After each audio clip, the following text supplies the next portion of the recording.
지음 김지혜입니다. 저는 초등학교 3학년 아들 쌍둥이 엄마예요. 그래서 그런지 쌍둥이를 양육하시는 분들의 상담 문의가 꽤 많은 편이에요. 신생아 때 쌍둥이 기르느라고 그 힘들었던 나날들에 대한 공감을 받을 수 있을 것 같기도 하고, 그 다음에 현재 쌍둥이를 기르고 계시니 이럴 땐 어떻게 하면 좋을까요? 라고 질문하기도 편하고, 기타 등등 뭔가 공감대가 형성된다는 마음에 쌍둥이를 양육하시는 분들의 상담 비율이 꽤 높아요. 그래서 쌍둥이를 기르시는 분들에게 도움이 되고자 영상을 좀 준비했습니다. 질문이 거의 비슷해요. 선생님, 학교 입학합니다. 같은 반이 좋을까요? 다른 반이 좋을까요? 아니, 한날 한시에 태어났는데 왜 이렇게 차이가 나는지 모르겠어요. 이거 어디다 맞춰줘야 될지. 이런 질문들이 많아요.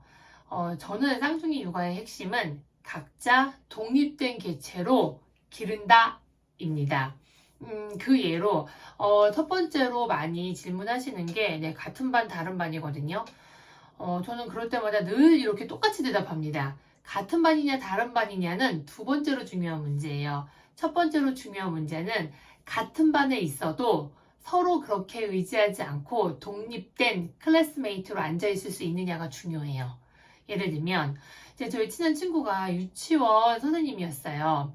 반에 남매둥이가 있었나 봐요.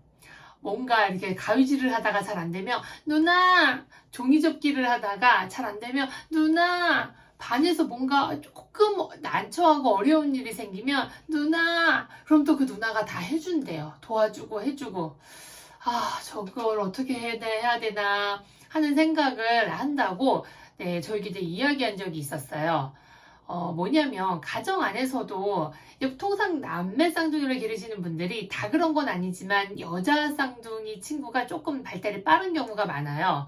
그러다 보니까 도와주고 해주고 하다 보니 그게 습관화된 거죠.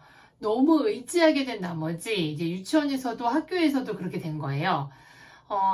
조금 어려워도 내가 혼자 할 수 있고 조금 어려워도 내가 접을 수 있고 하는 각자 독립된 개체로 기르는 게 중요하다고 합니다. 그렇다면 같은 반이든 다른 반이든 크게 관계가 없어요. 그래서 맞벌이이신 분들 같은 경우는 이거 하이클래스 2개 운영하고 이러는 게 좀 힘들어서 같은 반 하시는 분들도 있거든요. 괜찮습니다. 각자 그 반 안에서 독립된 클래스메이트로 앉아있을 수 있으면 돼요. 막 의지하지 않고. 그렇다면 같은 반이어도 괜찮습니다. 그 다음에 두 번째는 한날 한시에 태어났지만 발달에 차이가 보여요. 신체의 차이도 보이고요. 한글 때는 속도도 다르고, 구구단 때는 속도, 피아노 학원 보냈더니 진도 차이, 태권도 학원 보냈더니 띠 차이, 고학년이 올라갈수록 성적 차이, 당연히 차이를 보일 수밖에 없죠. 저희 쌍둥이들도 신체적으로 같은 나이인데도 15kg가 차이 나요. 옷 사이즈로는 2사이즈 반 정도 차이 나는 거죠. 길 지나가다 보면 연년생인가 봐요 이런 얘기도 꽤 많이 들어요. 그럴 때 어떻게 해야 될까요? 어떻게 해야 되냐면요. 집에 오셔서 아까 그 지나가는 할머니가 연년생이라고 물어보더라. 기분 어땠어?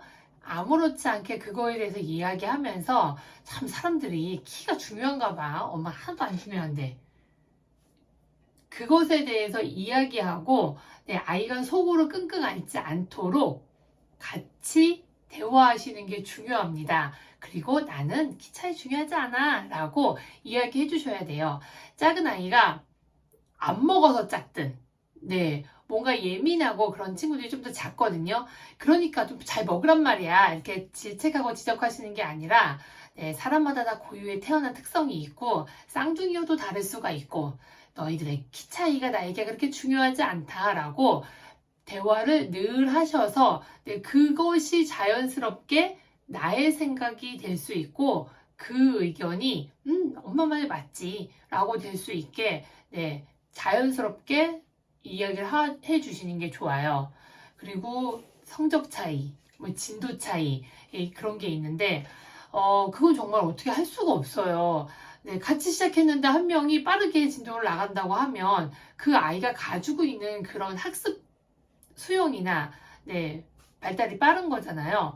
그럴 때 빠른 아이는 큰 문제가 없는데 뒤처지는 아이에게 마음이 쓰입니다.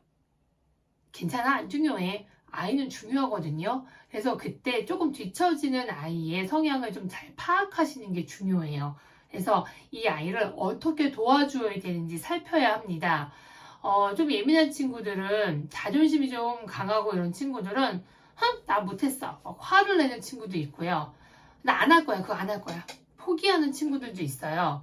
네, 그 아이와 단 둘이서 이야기하시면서 네, 격려해 주시고 힘을 북돋을 수 있도록, 이것으로 인해서 엄마가 나를 굉장히 신경 쓰고 있어.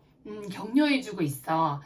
나는 내 속도로다가 잘 나가도 된다고 인정해 주고 있어. 라고 늘 생각하고 이야기하고 마음을 나누셔야 돼요. 안 그러면 정말 화가 날 수도 있고, 네, 자존감, 자존심, 네, 자신감 이런 것들이 낮아질 수 있거든요. 왜냐면 같은 나이이기 때문에. 그래서 좀 세심하게 신경을 쓰실 필요가 있습니다. 그런 세심한 대화를 할 때는 1대1로 하셨으면 좋겠어요. 늘 이렇게 셋이 다니시더라고요. 네, 1대1로 그런 대화를 나누시는 시간을 꼭 가지셔야 돼요. 그리고 마지막으로 호칭의 문제예요.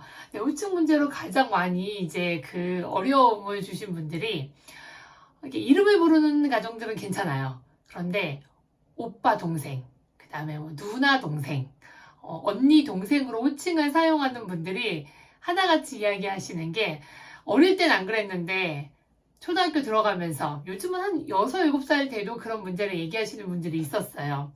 야, 나 너네 언니 친구니까 나한테도 언니라고 불러. 라고 어떤 친구가 말했대요. 그런데 알았어 언니. 야, 네가 걔한테 왜 언니라고 해? 이런 경우예요. 뭐 옆반으로 반을 나눴는데, 야, 나 니네 누나 친구니까 나한테도 누나라고 불러. 그랬더니 네, 집에 초대한 그 여자 쌍둥이, 누나 쌍둥이죠. 그 아이한테 누나, 누나, 누나 이렇게 호칭하는 둘째를 보면서, 너가 니네 누나한테만 누나라고 해야지 막 이렇게 화를 내셨다고 하더라고요. 네, 호칭은 가정마다 조금씩 달라요. 네, 저희는 이제 이름 부르고 있는데, 이름 부르고 싶었는데 어른들이 호칭 있어야 된다 그래서 호칭을 쓰게 됐어요. 뭐 이런 여러 가지 사연들이 있어요. 그런데 네, 호칭 사용하실 거면 꼭 알려주심이 필요해요. 뭐냐? 다른 7살들은 친구야. 그냥 이름을 불러야 돼. 다른 10살들은 친구야. 이름을 불러야 돼. 엄마가 낳은 요 아이만 언니야, 오빠야 라고 알려줌이 필요해요. 그래야 나가서 혼동이 없거든요. 그런 혼동이 생기고 나서 이걸 알려주시는 분들이 굉장히 많으시더라고요. 네, 먼저 호칭을 쓰면서 알려주심이 필요해요. 아주 어릴 땐 상관이 없는데 한 6살, 7살만 돼도 그런 주변에 친구들이 생기더라고요. 그 밖에 쌍둥이를 기르면서 어려움들이 굉장히 많이 생겨요. 저는 그 어려움들이 결국은 같은 나이이기 때문에 생기는 거라고 생각해요. 각자 독립된 개체로 인정해 주시면서 길러야 합니다.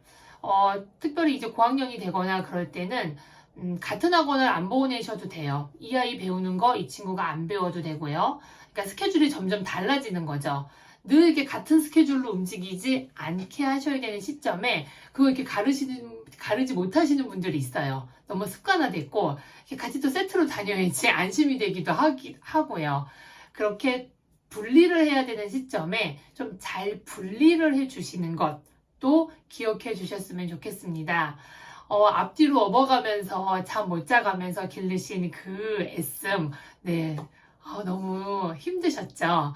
이제 앞으로 기르면서 쌍둥이 육아에 많은 강점들이 있잖아요. 네, 그런 강점들 살려가면서, 네, 단점들 생기지 않고 보완할 수 있도록, 보완하면서, 네, 힘내셨으면 좋겠습니다. 그럼 오늘도 평안하고 편안한 하루 되세요. 감사합니다.